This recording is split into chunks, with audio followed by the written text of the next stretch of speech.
Buenas tardes, bienvenidos una vez más a nuestro estudio del Salmo 34 que estamos teniendo en la Iglesia Bautista de la Gracia de Cuautitlán Izcalli. Sean bienvenidos una vez más. Estamos estudiando el Salmo 34 el día viernes, nos quedamos en el verso 10, con este tenemos 12 estudios y dice así el verso 10 que nos quedamos: los leoncillos necesitaron y tuvieron hambre, pero los que buscan a Jehová no tendrán falta de ningún bien. Y luego el salmista pasa a decir: venid, hijos, oídme, el temor de Jehová os enseñaré. Después de ver a través de las escrituras, hicimos uno o dos estudios para ver quiénes eran los santos, ¿no?, a los que se refería David. Ahora él, explicando todo esto, vivir como conviene a santos, todos los santos, que es el pueblo de Dios, los creyentes, como lo dejamos demostrado el viernes. Ahora dice la referencia: los leoncillos necesitan y tienen hambre, pero los que buscan a Jehová no tendrán falta de ningún bien. Y esta es una referencia, es una figura que utiliza David, él en su vida de pastor, ¿no? Él decía que se había enfrentado con leones, con osos, es la experiencia de David. Y usa esta figura de los leones, de los leoncillos, los cachorros, no podíamos decir, de los hombres que en su vida se da cuenta que también es una lucha constante por apropiarse de todos los medios.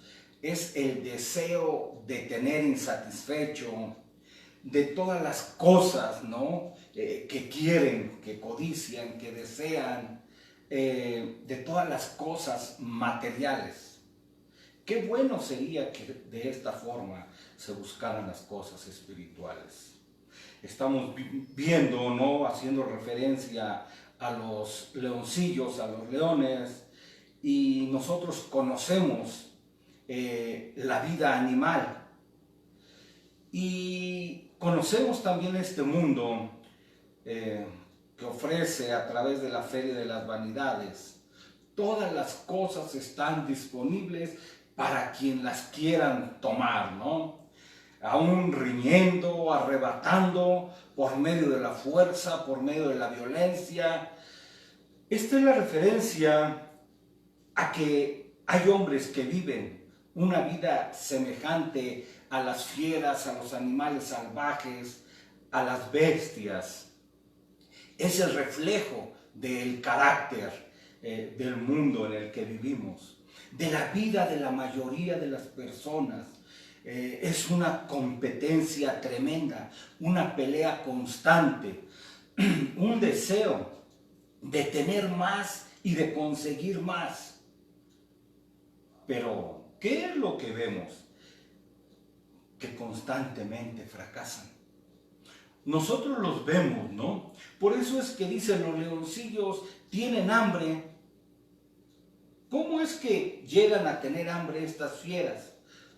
Nosotros hemos visto algunos programas del reino animal en donde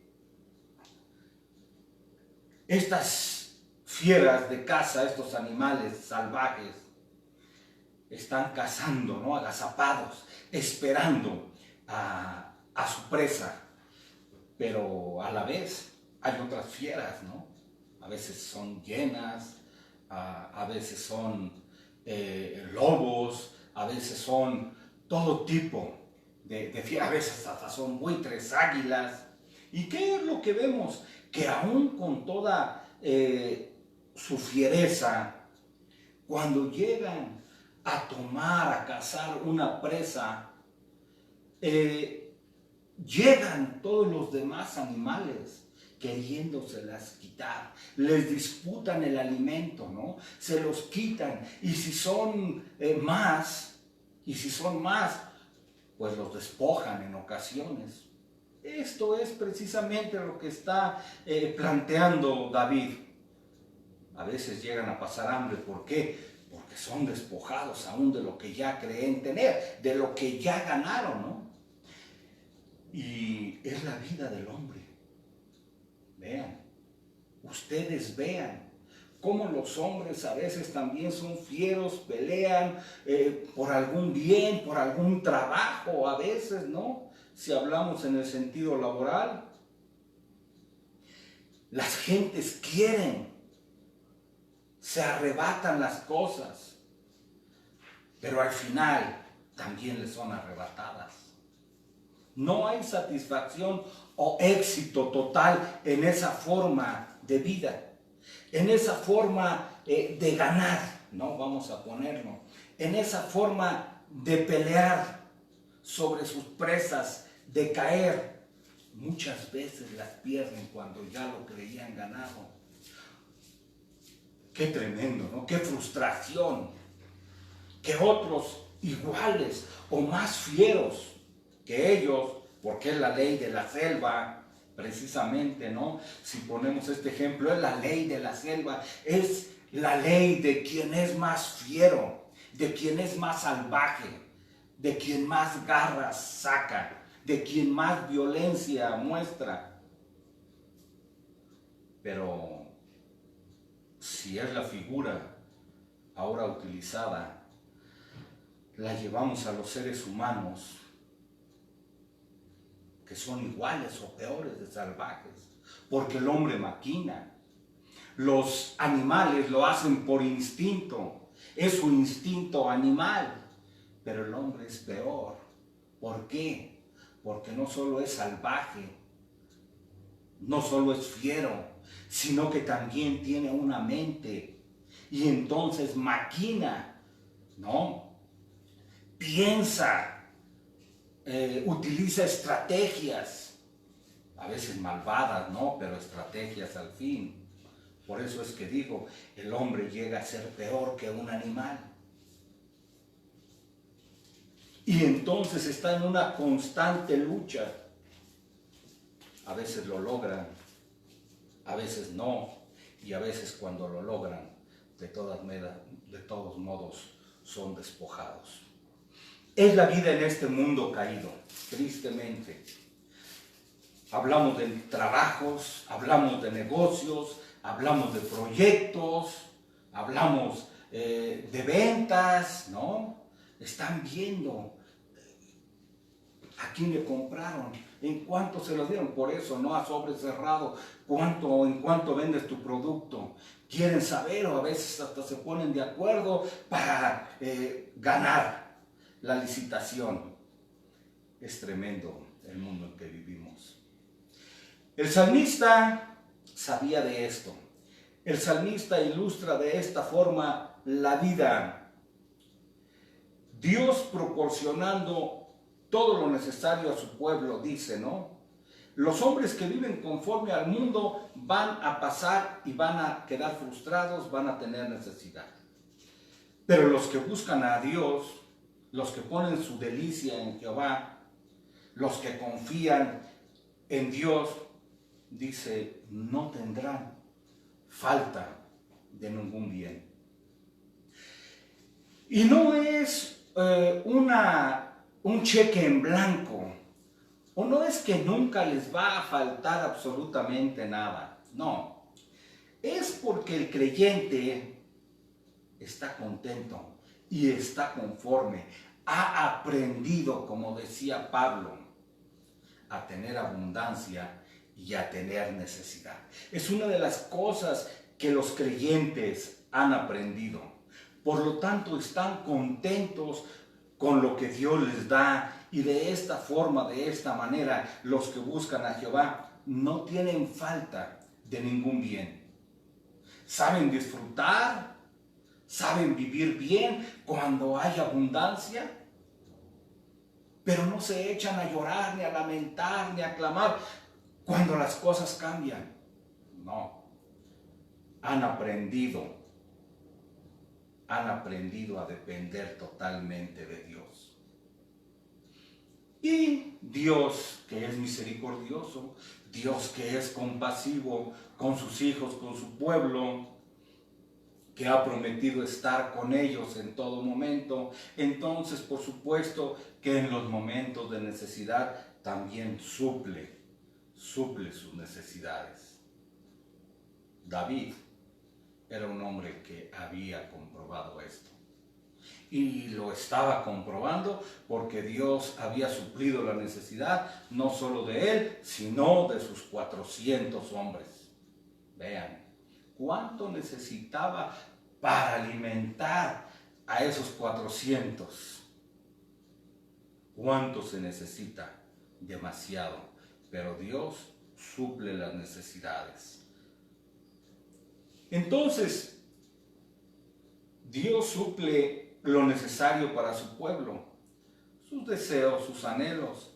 Mientras que dice los leoncillos, los hombres malvados, los que pelean, los que son como bestias brutas, bestias salvajes, los impíos, los inconversos, los que están acostumbrados a despojar y ser despojados, tratando de cazar a su presa, quedan frustrados, aunque se den al saqueo, a la rapiña, porque es su naturaleza, son adictos a la maldad, es parte de ellos.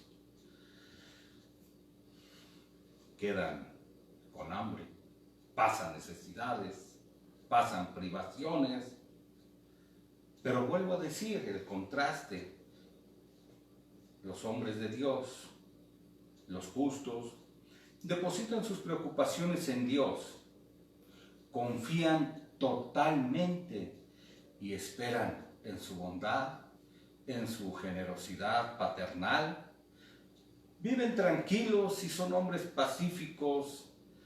Entre los hombres sabe y dicen y enseñan que Dios no les va a desamparar, no los dejarán. Entonces, visto de esta forma, es una realidad lo que dice el salmista: los que buscan a Jehová no tendrán falta de ningún bien, no quedarán decepcionados, no serán frustrados ni se darán a la pena, ¿no? Y no solo del alimento, de lo necesario, ¿no?, sino de todas las cosas. Dios suple y llena ese vacío existencial que todos los hombres tienen y que las cosas materiales jamás van a poder satisfacer. Entonces, los justos no solo buscan el alimento de su mano, sino que le buscan a Él, que es algo mucho mejor. Una búsqueda que siempre encuentra y no una lucha fiera que muchas veces falla. Pasamos al siguiente versículo. Venid, hijos, y oídme, el temor de Jehová os enseñaré. Ahora David llama, eso es lo que está haciendo, a sus 400, a sus seguidores. Y vean ahora el llamado que está haciendo este hombre de Dios. Venid, hijos, y oídme. En una forma paternal, en una forma amorosa, en una forma que demuestra verdaderamente amor a los que están con él. Son sus hermanos. Los llamados hijos aquí, a los que se dirige el salmista, siendo tan condescendiente, es mostrando el amor, la preocupación del que realmente ama.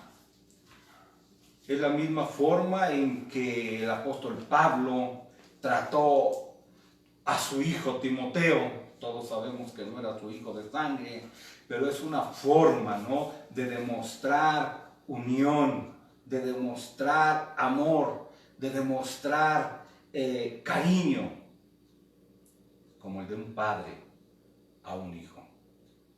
Es alguien que realmente ama, estima y tiene un interés genuino. Ahora, David de esta forma está llamando a sus 400. Por supuesto que había jóvenes y no ignoramos que había niños también, ¿no?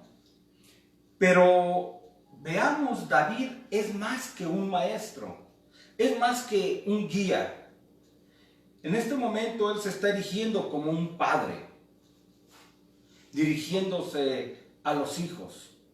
Y sus hijos son los santos, los temerosos de Dios, los piadosos, los jóvenes, los niños, las mujeres que están con él. Venid, hijos, y oírme. Ahora, ¿qué es lo que les quiere enseñar? ¿Qué es lo que está causando que David se apresure a hacerles este llamado? Él les está requiriendo de su atención. Presten atención. Escuchen. Lo que van a oír vale la pena. Lo que van a oír es algo que les va a servir por toda su vida.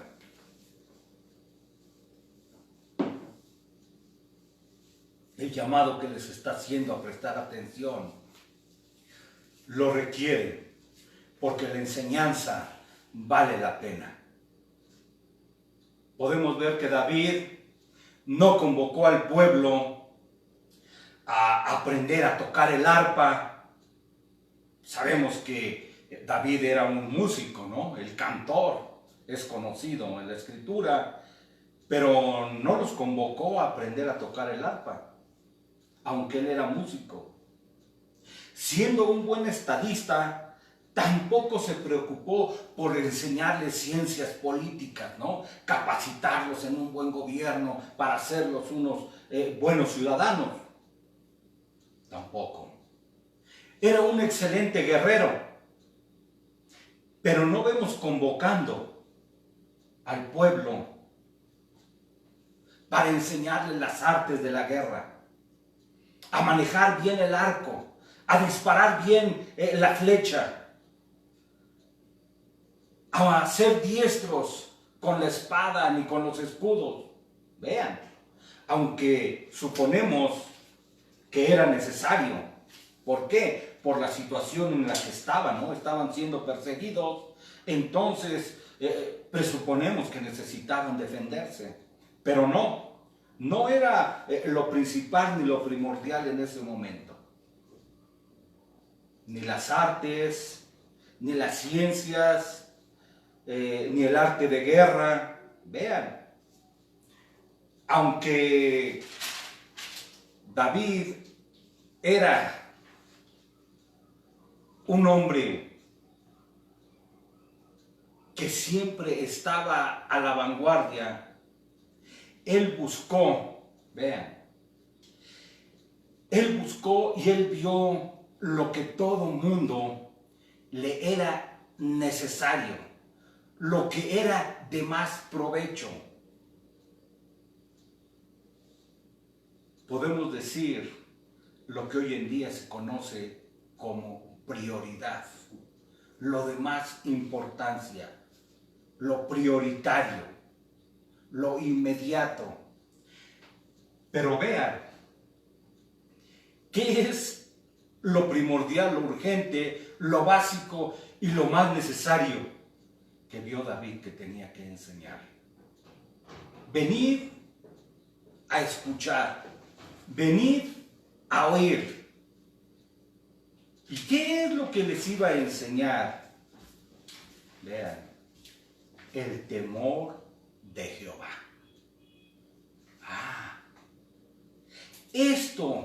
Esto es lo que David vio que les hacía falta al pueblo. Podemos decir que David se adelantó en conocimiento de casi 3000 años a todos los grupos de recursos humanos de la actualidad, a todos los que andan buscando y preparando estrategias para preparar a su personal, para capacitarlos en sus empresas.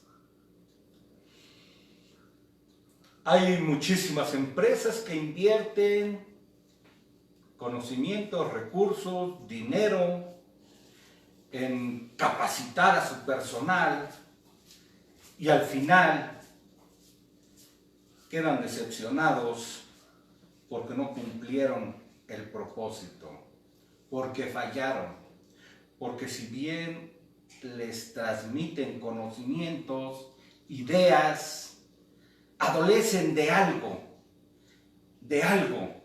que el mundo no conoce. Lo que David vio como una necesidad primordial, como algo básico, como lo más necesario que les hacía falta a ellos y que nos hace falta en el presente, no solo en nuestro querido México, sino en el mundo entero. David empieza por lo principal y por lo que nunca, oigan, por lo que nunca ningún preparador, ninguna persona que sea diestra capacitando gente lo enseña, a no ser que sea un creyente. El temor de Jehová os enseñaré. El conocimiento que se propuso enseñar David es el mejor de todos los conocimientos. Es mejor que todas las ciencias, que toda la tecnología, que todas las artes y que todas las tácticas de guerra. Hoy en día ni el mejor coach, porque ahora se les llama de esta forma, usa este método, el temor de Jehová. Vean qué tremenda estrategia. Dijimos, David era un estratega, pero ahora está demostrando también que es un hombre conforme al corazón de Dios. ¿Cuál es la mejor instrucción para el pueblo? Y no solo les quiero enseñar, sino que también les quiere dar los motivos, las razones, para que en base al temor puedan vivir vidas santas, vidas virtuosas, para que anden en caminos de justicia, amando a Dios y teniendo respeto por su prójimo, por sus semejantes, siendo los mejores ciudadanos de un país, los mejores empleados en el trabajo, los más distinguidos y los más comprometidos, excelentes empleados públicos, vean, enseñándoles el temor de Dios. Por supuesto que esto es lo que falta hoy en día. Alguien que teme a Dios engrandece a su patria. Vean, los que viven sin temor a Dios hacen que sus empresas, que sus familias, que sus vidas sean un fracaso. Y hoy en día tenemos cientos de gentes, podemos nombrar todos los oficios de las personas que viven sin temor a Dios. podemos decir, y empezar por los pastores que predican, que enseñan las Escrituras sin temor a Dios. Aunque no lo crean, hay muchos. Tienen otros motivos para enseñar, pero no es el temor a Dios ni la reverencia. Hay quienes oran, hay creyentes que dicen orar, pero lo hacen sin temor a Dios. Y un ejemplo que tenemos en la Escritura es el fariseo, el que subió no a orar, sino a reclamar lo que creía haber ganado. Vean, en las iglesias a veces se canta sin ese temor a Dios, sin esa reverencia. No se lleva al corazón ni se piensa, se canta por cantar. Vean, sin temor a Dios. Y si eso lo encontramos en las iglesias, ¿qué más podemos decir de los oficios? Hay doctores que ejercen su oficio sin temor a Dios, sin amor a su prójimo. Pues total, si se muere no era mi pariente, ¿no? Hay conductores de transporte público que hacen su oficio sin temor a Dios. Manejan como locos, no les interesa su prójimo. Maestros que enseñan, no por convicción ni por amor a su prójimo, sino por sueldo. No todos son asalariados hoy en día. Policías, estudiantes, esposos, esposas que viven sin temor a Dios. Empleados, patrones, gobernantes, y todos viven sin temor a Dios. Qué tremendo. Por eso la sociedad está como está. Por eso es que David lo entendió, vean, lo visualizó hace más de 3000 años. ¿Y qué es lo que hace? Poner en práctica, enseñar lo primordial, lo básico, lo urgente, lo más necesario. Venir, escuchen, lo va a hacer con empeño, lo va a hacer porque es necesario. Venid, hijos, oídme. El temor de Jehová os enseñaré. Vean, David lo hizo no como la mayor parte de los hombres, que imaginan y piensan que hacer, que la mejor y la forma más corta de alcanzar una vida de felicidad y tranquilidad consiste en esforzarse por superar a otros hombres. Y lo vimos, ¿no? Con los leoncillos, esforzándose por superar a otros hombres con violencia, fraude, engaños, injusticia y otros malvados medios. Por lo tanto, vemos cómo la misma enseñanza de David debe de ser enseñada y repetida una, otra y otra vez en nuestros días. El temor de Jehová. Algunos preguntarán, pero ¿qué es el temor a Jehová? Eso no lo he oído, no lo enseñan en mis reuniones. El temor a Jehová. Dejemos que las Escrituras nos enseñen a través de unos textos qué es el temor a Jehová. Si vemos ahí en Deuteronomio 10, 12 y 13, dice así: Ahora pues, Israel, ¿qué pide Jehová tu Dios de ti?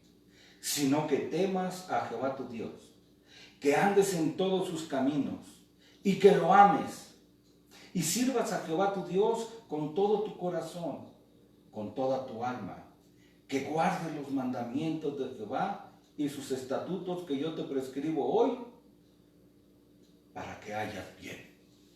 Vean, algo aparentemente fácil y sencillo, que para muchos les es difícil, ¿verdad? Si no vienen al conocimiento, al temor de Dios, andar en los caminos de Jehová. Estamos hablando los 10 mandamientos, cumplir con la voluntad revelada de Dios, pero eso es por supuesto muy difícil a quienes no han nacido de nuevo, a quienes no conocen absolutamente nada de Dios. Por eso es necesario enseñarles. Ahí en Proverbios 8:13 dice, Proverbios 8:13, el temor de Jehová es aborrecer el mal, la soberbia y la arrogancia y el mal camino y la boca perversa aborrezco. Vean, ahí nos está dando más luz, que es aborrecer el mal. Lo que estamos diciendo, los contrastes que siempre hace la Escritura. Lo bueno, lo malo, lo que agrada a Dios, lo que desagrada. Ahí en el Salmo 89:7 dice, Dios terrible en la grande congregación de los santos y formidable sobre todos cuantos están alrededor suyo. Esto es tener la debida reverencia y respeto y poner el mayor empeño en servirle a este Dios que se revela a sí mismo en las Escrituras. Allí en Hebreos 12:28, vean, nos dice, así que tomando el reino inmóvil, retengamos la gracia por la cual sirvamos a Dios, agradándole con temor y reverencia, porque nuestro Dios es fuego consumidor. Reconocer que solo Dios es eterno y que es un gran privilegio poderle serle agradable a Él, reconociendo que nuestro servicio es muy corto. Eso es lo que dice Primera de Pedro 1:24 y 25. Porque toda carne es como la hierba, y toda la gloria del hombre como la flor de la hierba. Secóse la hierba y la flor se cayó, mas la palabra del Señor permanece perpetuamente. Y esta es la palabra que por el Evangelio os ha sido anunciada. Recordar que no daremos cuentas a nadie más que Dios. Está establecido un día en el que todos tenemos que morir y después el juicio. Por todas nuestras acciones seremos juzgados, las buenas y las malas. Por lo tanto, debemos de estar alertas de actuar en contra de la voluntad de Dios. Tener temor de pecar, de desobedecer, de traer deshonor a nuestro Dios por nuestras malas obras. Por el contrario, nuestras buenas obras glorifican a Dios y por nuestras malas obras el nombre de Dios es blasfemado. Vean,